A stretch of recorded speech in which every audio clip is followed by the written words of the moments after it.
আমরা এখন আসানসোলে একটা মন্দিরে বসে আছি। তোমাদের এখন বলছি না, তোমরা দেখো বুঝতে পারছো কিনা আসানসোলে কোন মন্দিরটা হতে পারে, কেউ বলতে পারবে? আমি তো বলবোই, তোমাদের ভিডিওটা দেখতে থাকো, তাহলেই তোমরা জানতে পারবে এটা কোন মন্দির আসানসোলে। তো আমরা সবাই খুব ঘোরাফেরা করছি, মজা করছি, শুয়ে বসে আনন্দ করছি। সবাই আছে, আমার ফ্যামিলির মানে সবাই আছে, আমার পরিবারে যতজন আমার রক্ত সম্পর্ক আছে সবাই চলে এসেছি। আমার বোনরা, আমরা 3 বোনে, আমার ভাই, আমার মা, আমি সবাই আছি, সবাই বসে আছি ঘাগরি মায়ের কাছে।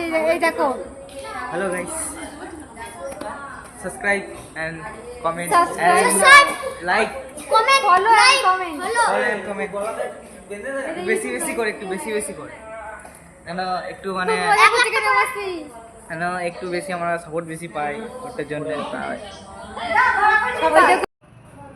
এতক্ষণ তোমরা বুঝেই গেছো, আমি বলেই দিয়েছি, ভিডিওটা দেখে তোমরা জেনেও গেছো কোন মন্দির। কিন্তু আমাদের কপাল খারাপ, মন্দিরটা বন্ধ হয়ে গেছে গো, দেখতে পাইনি। আসলে কি হয়েছিল জানো তো, বাসে আসার সময় আমরা বাড়ি থেকে কিছুটা এসেছি, তারপর জানতে পারছি আমাদের মানি ব্যাগটা, এটিএম কার্ড সব বাড়িতেই ফেলে এসেছি। আবার গেলাম আনতে, তাই দেরি হয়েছে। এই দেখো আমাদের বাসটা দাঁড়িয়ে আছে, দেখো অনেকগুলো বাস দাঁড়িয়ে আছে। এটা না একটা ঠ্যাক হয়ে গেছে জায়গাটা, এই জায়গাটা সবাই জানে, যারা এই বৃন্দাবনের ট্যুরটা করে আসানসোলে এসে দাঁড়ায়, রান্নাবান্না, রাতের রান্নাটা এখানে হয়। প্রত্যেকটা বাস, ট্যুরের বাস এখানে দাঁড়িয়ে আছে। আর আমাদের রান্নাবান্না হয়ে গেছে, আমাদের ঘোরাফেরা করতে করতে 1 ঘন্টার মধ্যে রান্না হয়ে গেছে।